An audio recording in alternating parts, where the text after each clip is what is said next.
So continuing with our theme of youth, we're here with Alessandro Sciarafffe in a coffee shop in Dedworth, in the heart of Dedworth. And the reason we're here is that Alessandro very much is a local lad. Grew up in the area, went to Windsor Boys School. And what happened next, Alessandro?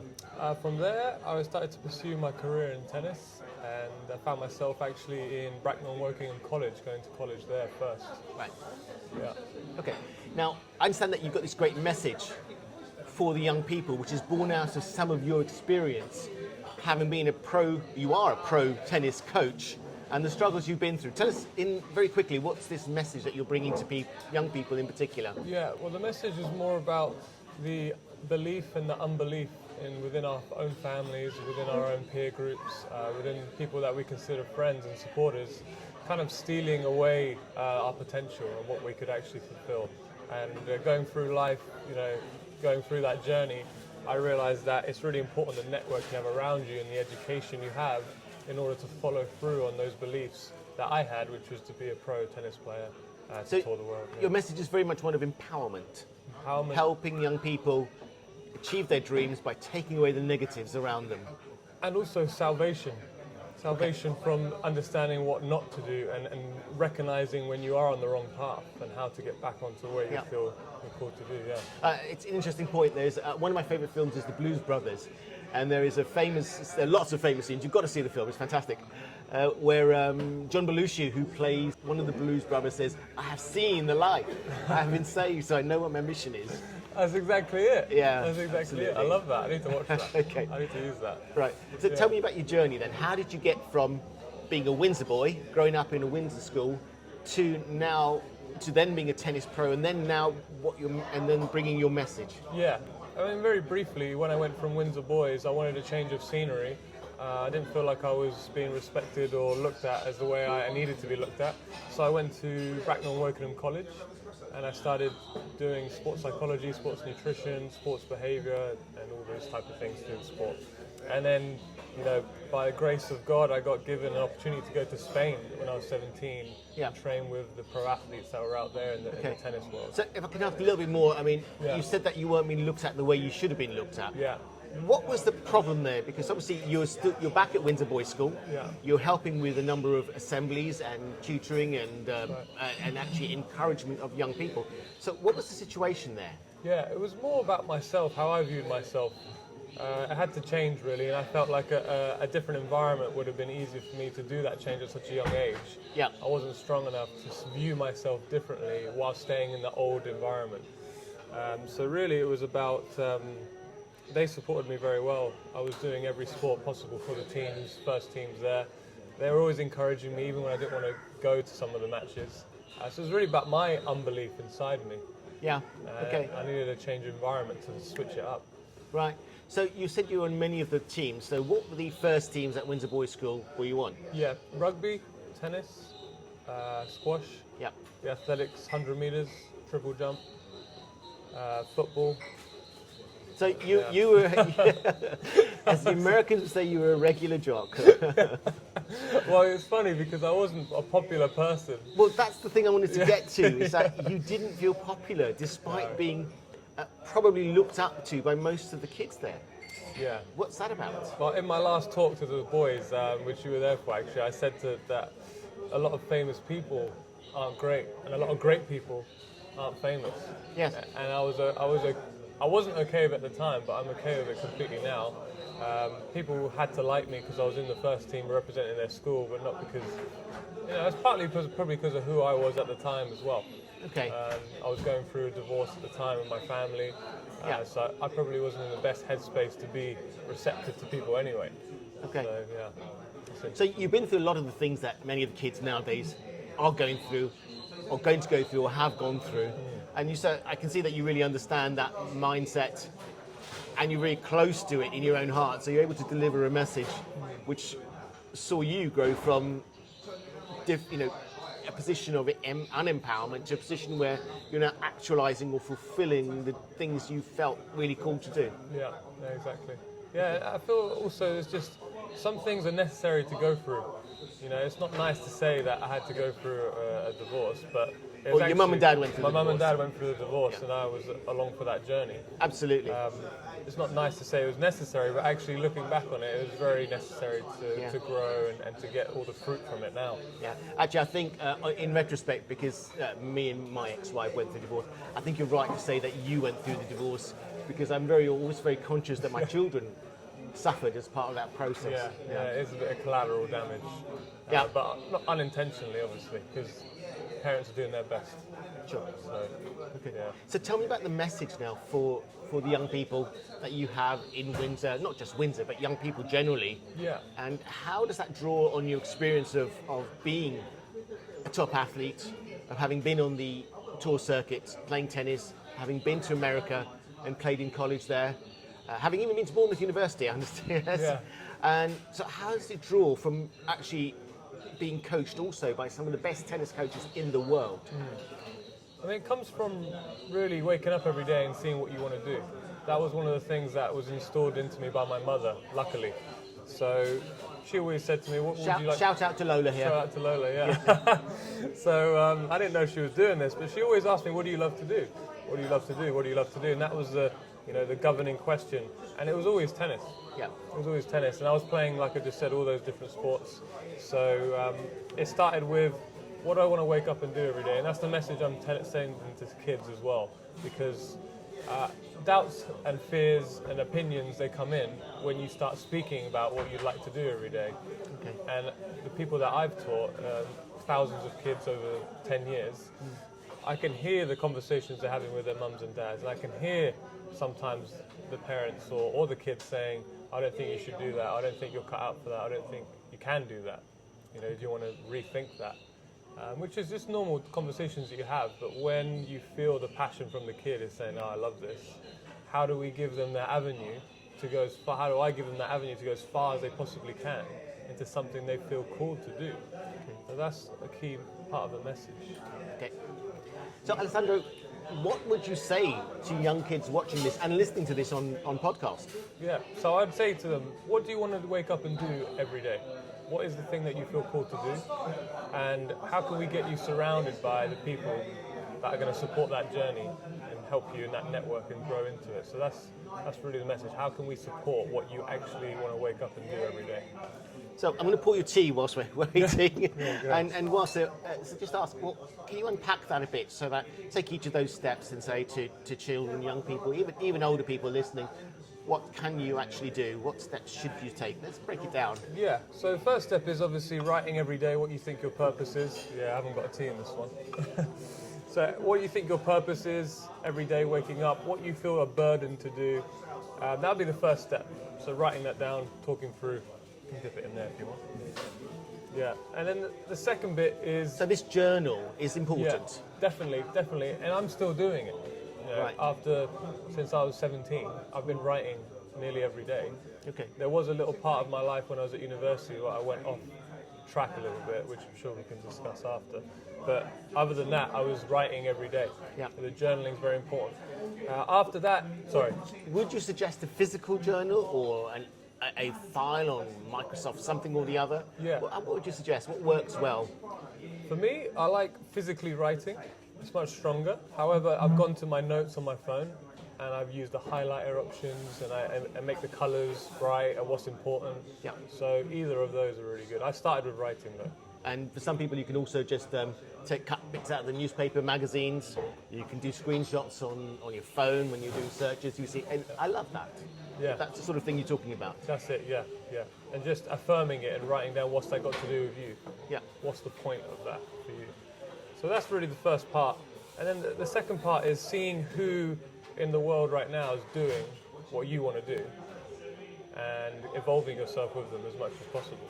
Do you think that some people will have a real lack of belief? So I don't want to be a tennis player. I'm rubbish at tennis.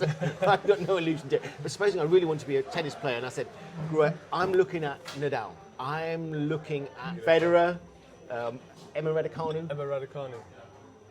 And you think the gap between me and them is so big. Yeah. How do you bring that belief in there? Yeah, so that's a tough one because when I can speak from my experience, when I was watching those guys, the love of the sport took over. So that bridged the gap of unbelief. So it really came from the love. Okay, that's So- good. I like that. Yeah, so when I felt called when I was watching the 2008 Wimbledon final, Federer and Nadal, that kind of inspired my tennis career. Yep. And it wasn't that the level was like beyond me, because I knew it was, but it was like that I could be like that because I'm watching them doing it and I feel the love that's going to be a lot of fun for me. So that's how I try and bridge the gap with love. See, how do you really want to do this? Like, even when it's miserable sometimes, even when it's difficult. So it's your passion for the sport and trying to hold on to that dream.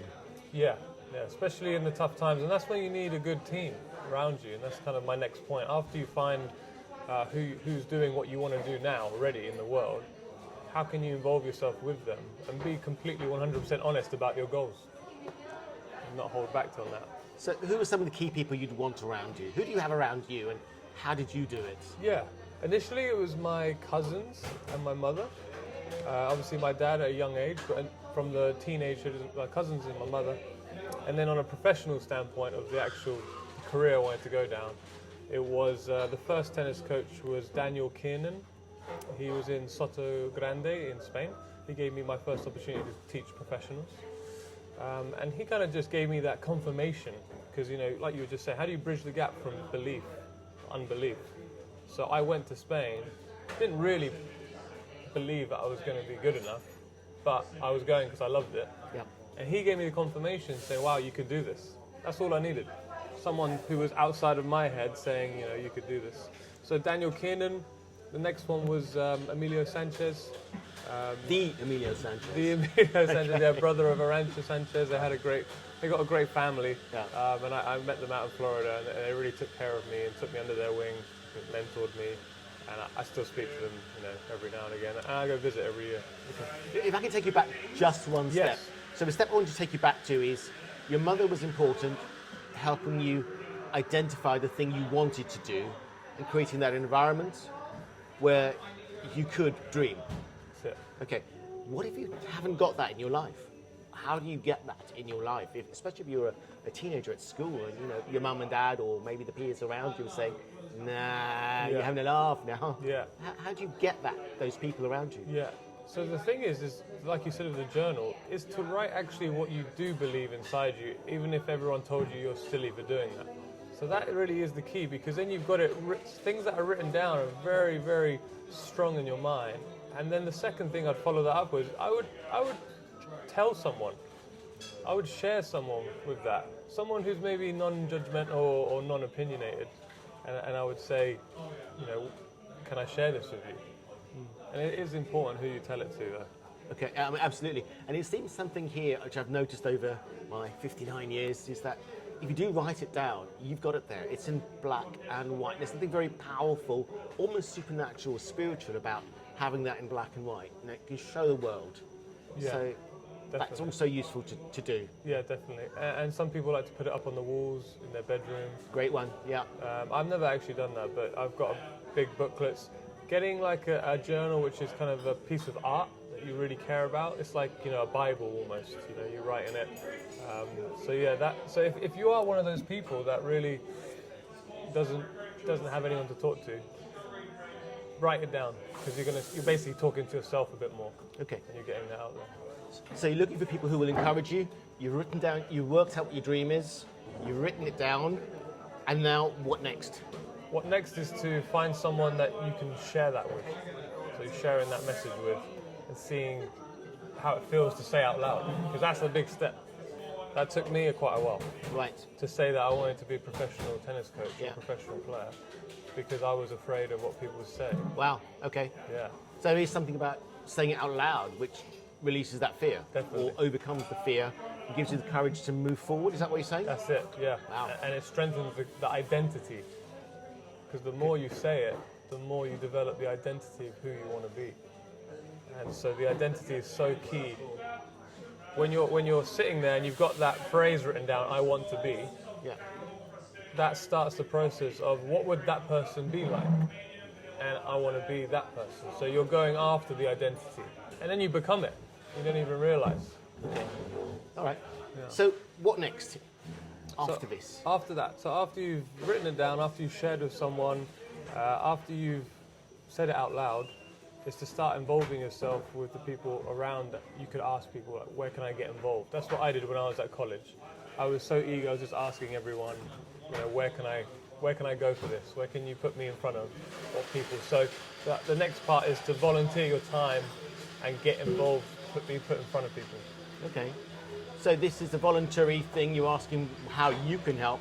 How you want to spend some of your time, and that's possibly a low-key way of saying, I want to be a great tennis player, or I want to be a great footballer, or I want to be the Prime Minister.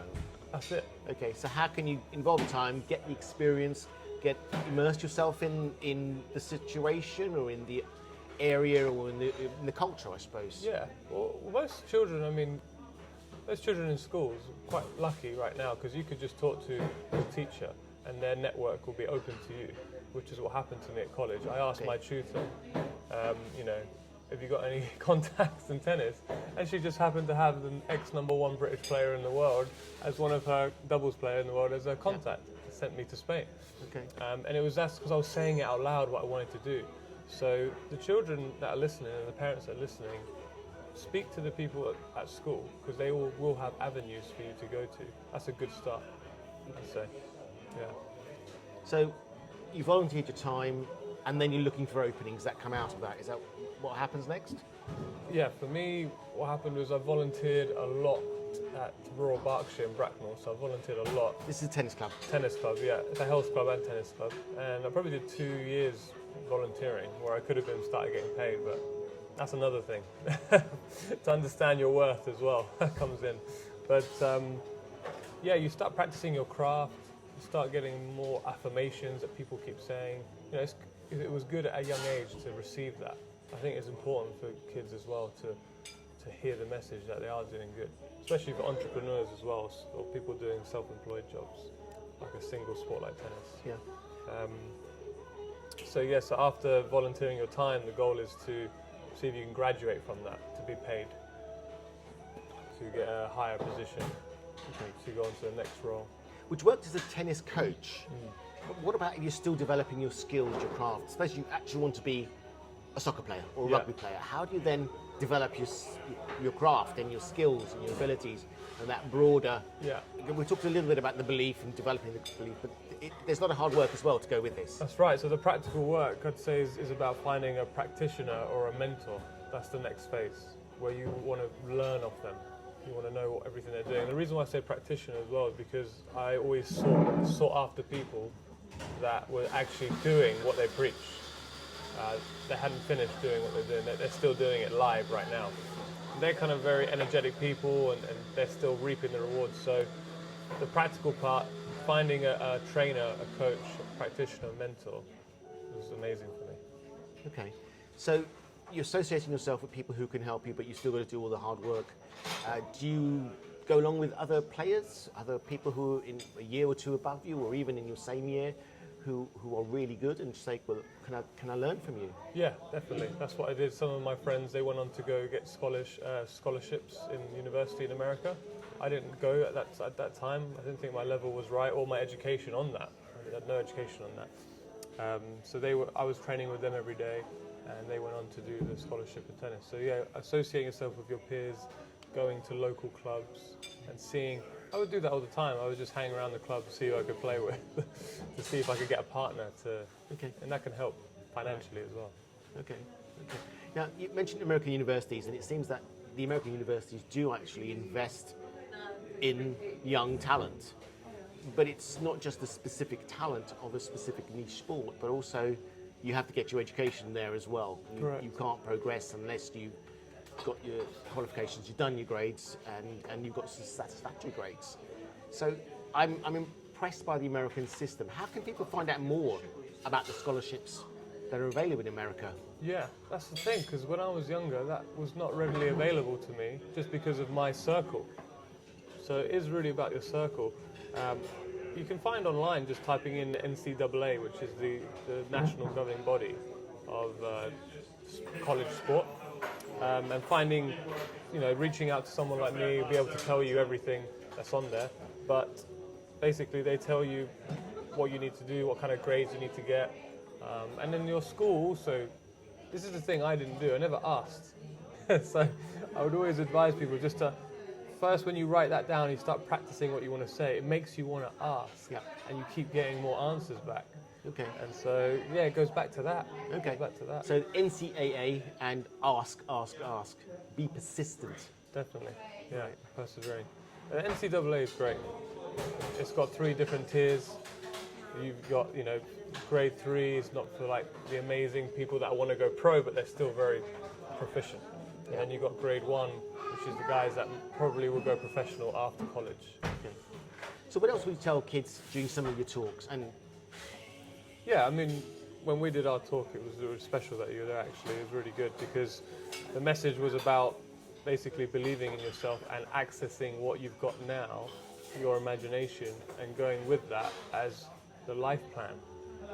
So I'm helping children and young people just understand that the things that they've done up into their life right now has something to do with what they might want to do long term, but they haven't really gone back. So we help them kind of regress or reverse engineer, look what they've been doing every week.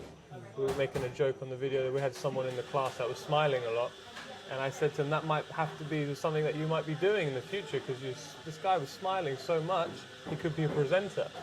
I was just putting ideas in their mind.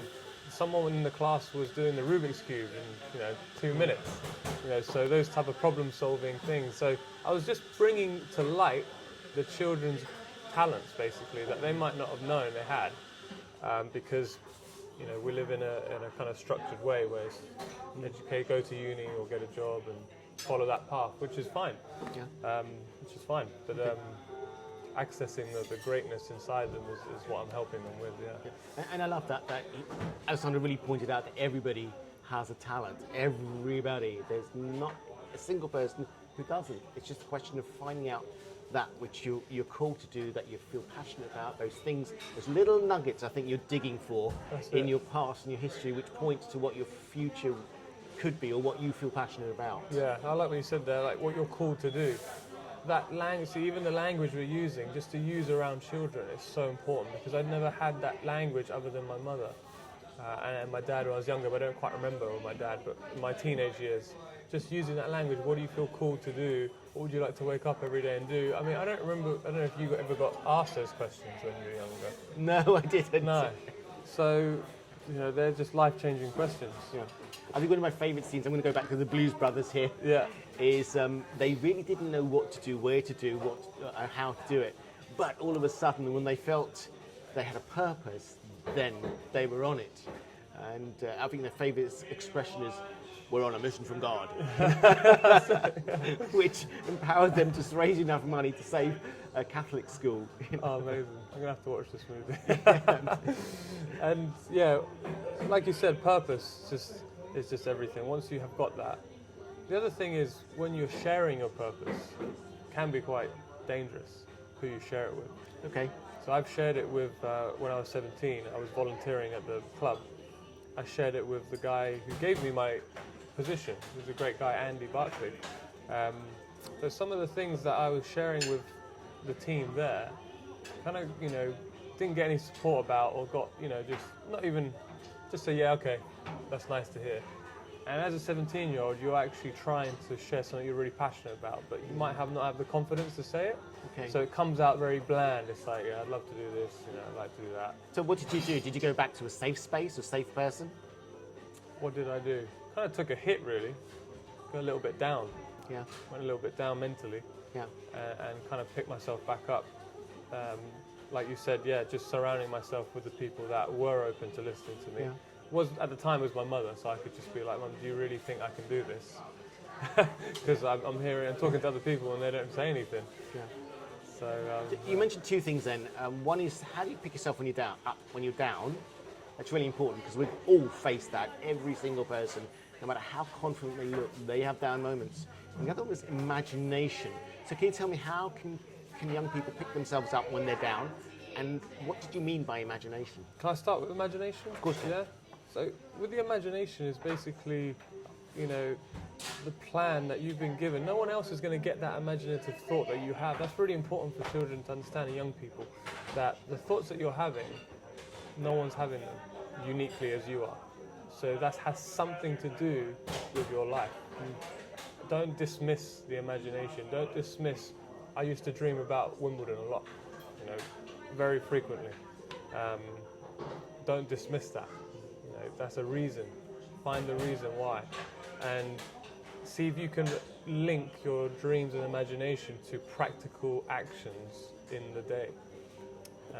And the reason why I say that is because that's how dreams actually come true. Okay. You practically act on them and don't dismiss them going, that's silly because it was a dream. Everything started with nothing. You know, this Costa building, there was nothing here. There are other coffee shops available. this cafe shop, you know, it was an empty building, so they came in and they, you know, with their imagination, like, we want the paintings to be here, with their imagination. And so they practically went out and done that. So it does start with the energy of the imagination. Okay. Does that help? Well, absolutely. And of course, if you've got any questions and you're watching this or listening to this, how can people ask more questions? Where can they contact you? Yeah, so my email address is UKHYDROATHLETICS@hotmail.com. Okay. Or just my full name, Alessandro Sciarafffe @hotmail.co.uk. Okay. And I answer any questions, and I'd love to speak and help as many people as possible. Right. Yeah. So going back to the second question, how do you pick yourself up when you're down? Yeah. So recently, that's been quite a relevant topic for me, because going through lots of different journeys of supporting different demographics, and I really want to reach people, even people where I haven't been maybe used to helping. So how I picked myself back up at the time when I was 17 was just going back to my notes, going back to why I started everything. Okay. And reading, you know, what I wanted to do, and then looking around as well, just to see is there like a better environment that would support that, because it might be an environment which is you might have outgrown. That's what I felt as well at the time. So when I was down, it was maybe because the environment around me was not ready to support what I wanted to do next, and that kept me down. Yes. So I started to look, you know, where else would probably be supporting this level now, the level that I don't even recognize but I want to go to. So how I picked myself up is I started doing more research into where could support me more. Okay. Yeah. All right. Any other messages for young people listening and watching? I mean, there was a story I'd like to share. Is like when I was at uni, I went really far off this course, and I needed saving pretty much. So you went to Bournemouth University. Bournemouth University. And what were you doing at Bournemouth University? I was studying sports coaching sciences and sports psychology. Because you'd identified, did you want to be a professional tennis coach, or tennis coach for professional tennis players? Yeah, that's it. I wanted to be a professional coach in tennis. Yeah. I would love to do all sports like I'm doing now. So I wanted to get, you know, more education on it. So what was happening was the passion. This is interesting, actually. The passion I had for coaching was not matched by the course. Just wasn't matched. The level I was thinking and imagining at just didn't resonate with the course, or the tutors, or the content, or my peers. I was going into school with peers that they're like, I'm just here to have fun, I don't know what I want to do. I was like, that's strange, because I know exactly what I want to do. And so I kind of dropped away from the studies and everything. I fell away from my tennis because I was disheartened. I was like, I've just worked so hard to get to uni. This is supposed to be my most supportive environment, and it wasn't that. And Sure. Yeah, so I went off a little bit and needed saving, and I got saved by doing what I used to do when I was a kid. I just showed you, I volunteered. I started writing down things again. I started volunteering again, and you know, sooner than later, I was back on path. Great. So Do you think it would have been any merit in actually pulling out of that course? You're in there first year, first few months, you realise this is not going the right way. Your peers don't have the right mentality, and they're not going to help you achieve. Do you think you could have been a little bit ruthless, and maybe an idea would have been to cut that first year and say, great, I've had enough of this, I'm out? I think it would have been a benefit. Yeah. Hard to say, because I carried on and persevered. Which is another good message. Yeah. Persevered. Because you want to be sure before you make the decision, like, all right, maybe that was the first year. Yeah. I feel like that happens with people's relationships as well. They're like, well, maybe that was just that time. And then it's the second year, and then the whole relationship's like that. Which is my experience. That's me put in my place. So I did another year to be sure. Yep. And then I did everything I just said, all those steps.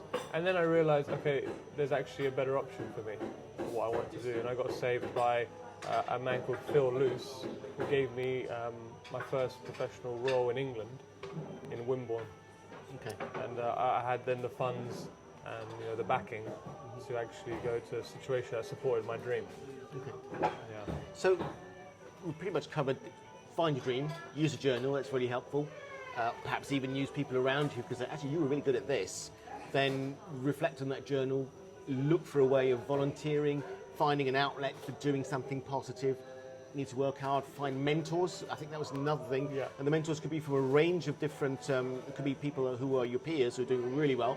Maybe you were in school, listen, I'm showing my age here. Maybe you were in school with Johnny Wilkinson, you thought, he's a great rugby player, I'm going to emulate him, That's it. Maybe you were at school, Emma Raducanu, and you saw the relentlessness with which she pursued what she was doing. I mean, she can do, is it 200 kilogram tummy lifts or something like What was that? Sped squat, probably. It's with a tummy, a hip thrust. Oh, hip thrust. Hip thrust. Yeah. I'm thinking, what? Yeah. Dedication. And then surround yourself with people. You're going to get down from time to time. Come back to what your motivation is. Look at that journal. Help that push you forward. If you need help, reach out to people like Alessandro. So they're well on their path now. And they're also thinking about the US collegiate system, NCAA. Any other sort of words of advice in closing? That was a great summary, yes. And I would just leave it as just be cautious who you share your dream with. You want to closed-minded people will close your stream down. Yeah. And people that believe in everything's possible, that they're going to support you. So Okay. it's not always a bad thing to keep it in sometimes. Yeah. Be selective of who you're going to share it with. Yeah, absolutely. So watch out for the passion killers. Right. That's a good one. Exactly, yeah. All right. Yeah, I appreciate that. So you're appearing very shortly at Windsor Boys School again. Yes. And Yep. have you got any plans to record some of these sessions of yours so people can actually get involved with them online? Yes, I actually have, yeah. So we got a few recordings, one that we did together.